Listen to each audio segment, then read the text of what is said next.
Welcome to Vanindin Academy.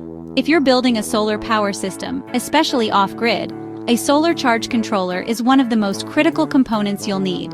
In this video, we'll explain what a charge controller does, the different types available, and the key features to look for when choosing the best one for your setup. Let's get started. What is a solar charge controller? A solar charge controller regulates the power coming from your solar panels and sends it safely to your battery bank. Without it, your batteries could overcharge, overheat, or get damaged. In short, the charge controller protects your batteries and improves the efficiency of your system. Types of charge controllers. There are two main types.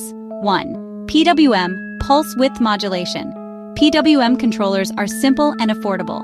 They slowly reduce the flow of energy to the battery as it approaches full charge. Best for small systems using lower-cost panels and batteries.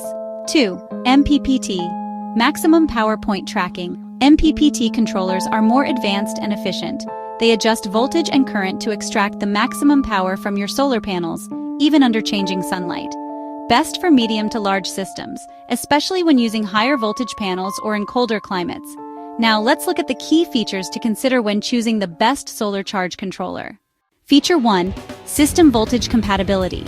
Make sure the controller supports your battery voltage, whether it's 12V, 24V, or 48V. Some models auto-detect voltage, while others need to be manually configured. Feature 2. Current rating, amps. Your controller must handle the current produced by your panels. To find the right size, divide your system's total wattage by your battery voltage, then add a 25% safety margin.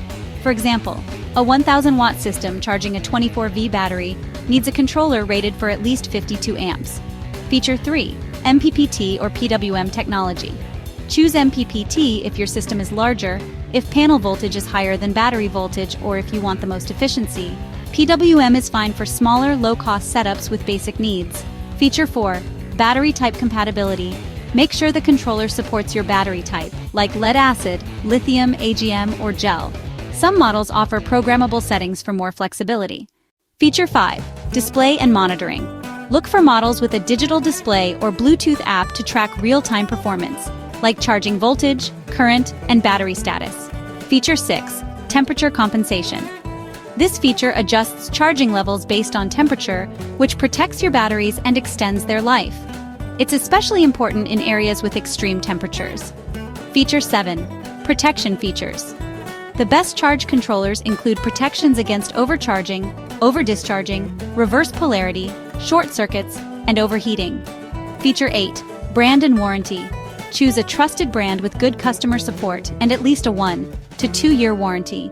Reliable names include Victron, Renogy, ePever, and Morningstar. And bonus tip: future expansion. If you plan to expand your system later, choose a controller that can handle extra current or higher voltages to avoid replacing it down the road. To recap, the best solar charge controller will offer proper voltage and current rating, MPPT efficiency or PWM simplicity, compatibility with your battery type, built-in monitoring and displays, temperature and safety protections, reliable warranty, and room for expansion. Thanks for watching Vanindin Academy. If this helped you understand how to choose the right charge controller, please like, share, and subscribe for more beginner-friendly solar guides.